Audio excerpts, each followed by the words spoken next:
MIM को तोड़ा है, क्या उस राजद को माफ करोगे? नहीं करोगे।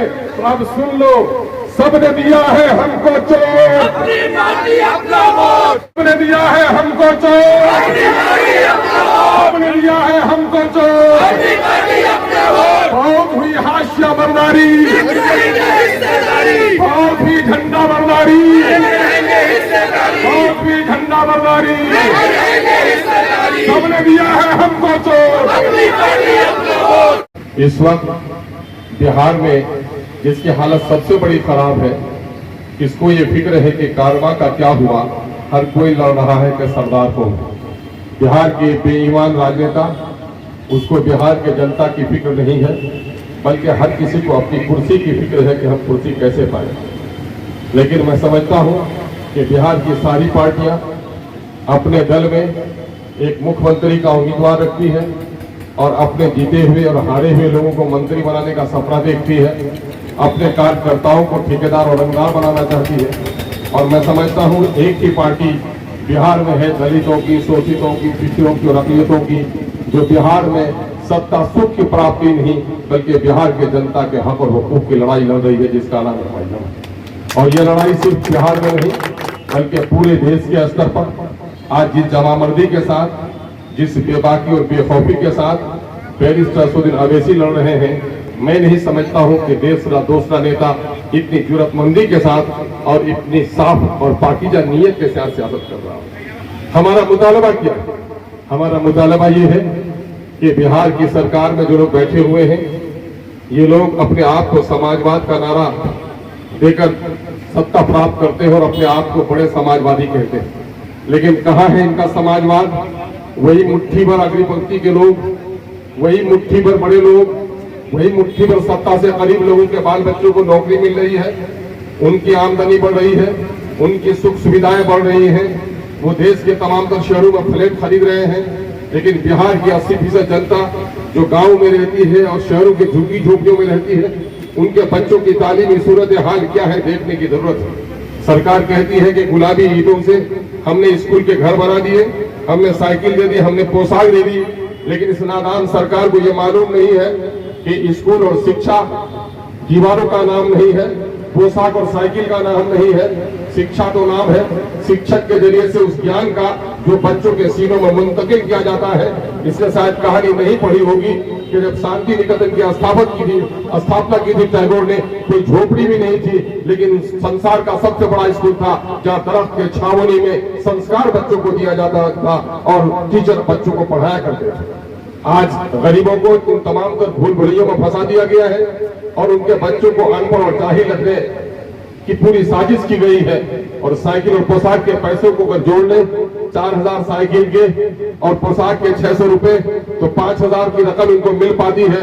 लेकिन ईमानदारी से बोलो और गवाही दो कि गरीब से गरीब और रिक्शा ठेला चालक भी अपने बच्चों को कोचिंग में पढ़ाने के लिए हर महीने में 1000 से 2000 रुपए खर्च करता है और 20 से 25,000 रुपए उनका कोचिंग में लगता है। आज से 50 साल पहले, 40 साल पहले कोचिंग का कोई निजाम नहीं था।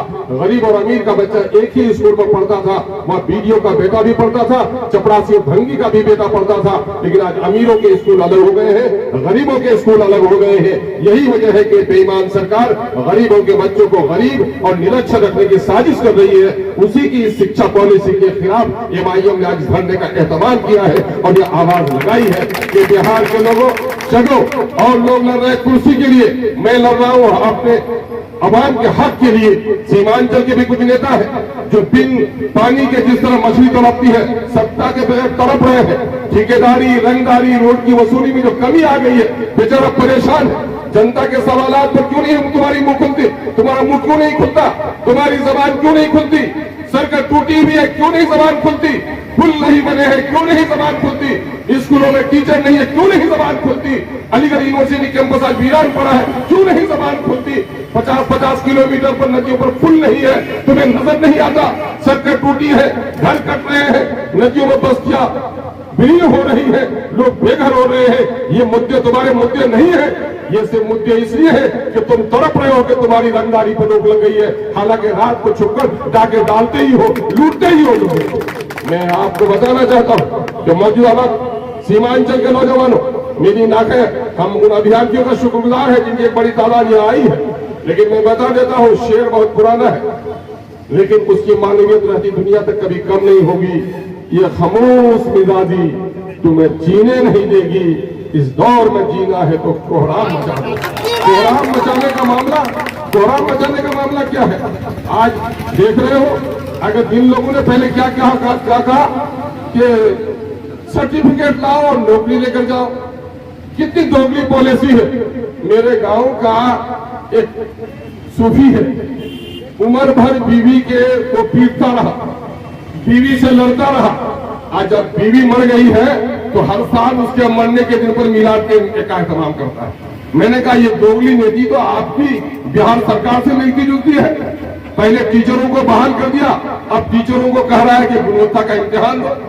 पहले कहा घर घर शराब की दुकान खोल दिया और फिर अब कह रहा है कि शराबबंदी का काम करो। लगता है कि नीतीश जी ने गांव के उसी बिगड़े हुए शख्स से ये सबक सीखा होगा कि आपने पहले क्या कहा कि तुम सीटें ले लो, सेंट्रल टीचर्स एलिजिबिलिटी इम्तिहान अगर तुम पास कर जाओगे तो तुमको हम टीचर बना देंगे। स्टेट लेवल का जो टीचर का टेस्ट होगा तुम दे दो तो हम तुमको टीचर बना देंगे।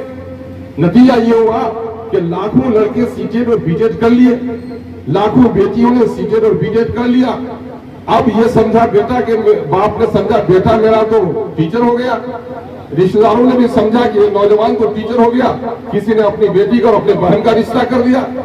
और नीतीश कुमार जी, पता है आपको कि इस सीटेट और बीटेट के नौजवानों को आप बहाल नहीं करेंगे तो कितने रिश्ते उजड़ जाएंगे, कितने नौजवान फांसी के फंदे में लटक जाएंगे, कितनी बेटियां जहर खाने पर मजबूर हो जाएंगी, जिनका रिश्ता टूट जाएगा। उसका जिम्मेदार कौन होगा? उसका जिम्मेदार आप होंगे। आपको समझना होगा, पहले हमारे सीटेट और बीटेट के लोगों को बहाल कर लो, उसके बाद जो पॉलिसी लानी हो लाओ। तरीका यही होता है कि पहले से जो कानून नाफिज होता है उस कानून के मुताबिक जो फैसला हो गया होता है उसके बाद नया कानून नाफिज होता है। अगर सीटेट और बीटेट के लिए आपने ये भी नहीं किया कि साहब सीटेट और बीटेट चलो बहाल हो कर लिया है, आपके इम्तिहान का टेस्ट दे दिया। आप आईएएस, बीपीएससी, यूपीएससी और बीपीएससी दो बड़े इम्तिहानात हैं, एक केंद्र राष्ट्रीय स्तर पर, एक राज्य स्तर पर। मैं कहता हूं कि क्या आज से 10 साल पहले जो यूपीएससी का इम्तिहान पास किया है उसकी बुनियाद पर जो आज डीएम बना है, एसपी बना है, क्या आज वो इम्तिहान दे सकते हैं? आज इम्तिहान देकर तो पास कर पाएंगे? मैं तो खुद माननीय मुख्यमंत्री जी को कहता हूं कि माननीय मुख्यमंत्री जी, आपने इंजीनियरिंग का इम्तिहान पास किया है, ईमानदारी से बोलिए क्या आज आपको इंजीनियरिंग के इम्तिहान में बैठा दिया जाए, कोई एक सब्जेक्ट भी आप पास कर सकते हैं क्या? तो एक सब्जेक्ट आप पास नहीं कर सकते। तो आप ये बताइए कि 10 साल, 12 साल, 15 साल जिन्होंने पढ़ाया है, पढ़ाने में गुणवत्ता आ गई है। यूपीएससी का इम्तिहान जिन्होंने आज से 10 साल पहले पास किया है वो आज प्रतियोगिता का इम्तिहान पास नहीं कर सकता। लेकिन मैं समझता हूं कि शासन प्रशासन चलाने में उस अफसर की बड़ी सलाहियत बढ़ गई होगी। आज हमारा टीचर एक कंपटीशन का इम्तिहान पास नहीं कर सकता, लेकिन पढ़ाने के सिलसिले में जो गुणवत्ता उनका आई है, जो तरबियत देने का सलीका उसमें पैदा हुआ है, तालीम की नफ्सियात और बच्चों को पढ़ाने का जो सलीका उनका आया है, क्या ये आज इम्तिहान लेकर उनको आप हटा देना चाहते हैं और इस सारी कुर्बानियों को आप खत्म कर देना चाहते हैं? इसलिए हम आपसे मुतालबा करते हैं कि आप डोमिसाइल को नाफिज कीजिए और उसके सबील निकालिए कि क्या तरीका हो सकता है जिसके जरिए से डोमिसाइल नाफिज हो जाए और हमारे बच्चों की, हमारे अभ्यर्थियों की पहले बहाली हो जाए। ये काम आपको करना होगा, ये काम आपको करना चाहिए, वरना नहीं तो आप बिहार के नौजवानों के साथ धोखे का काम कर रहे हैं। और नौजवान रीढ़ की हड्डी नहीं, इनकलाब की चिंगारी है, और ये इनकलाब की चिंगारी अगर सोना बन जाए तो फिर आप कहीं के नहीं रहिएगा। या मैं आपको इंतबाह करना चाहता हूँ। मैं इस वक्त ये भी कहना चाहता हूँ कि बिहार में दूसरी सरकारी जबान उर्दू है और मादरी जबान है एक बड़ी आबादी।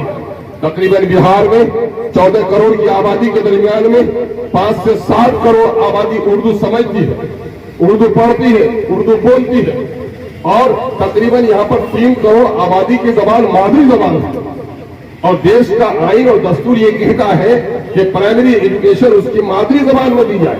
अगर प्राइमरी एजुकेशन अगर हम फर्ज करें कि 5वीं दर्जे तक भी अगर हमारे बच्चों को उर्दू में तालीम देंगे तो सारे टीचर उर्दू के चाहिए, रियाजी के टीचर उर्दू के चाहिए, समाजियात के टीचर उर्दू के चाहिए। अगर ये निस्बत से अगर टीचर की बहाली करेंगे तो कम से कम 2 से 2.5 लाख टीचर बहाल करने पड़ेंगे सिर्फ उर्दू के नाम पर। उर्दू के नाम पर आप प्राइमरी एजुकेशन का एहतमाम नहीं करते हो और उर्दू सिर्फ एक सब्जेक्ट पढ़ा रहे हो और उस पर भी तकरीबन 80,000 उर्दू की जगह खाली पड़ी हुई है और आज 1,70,000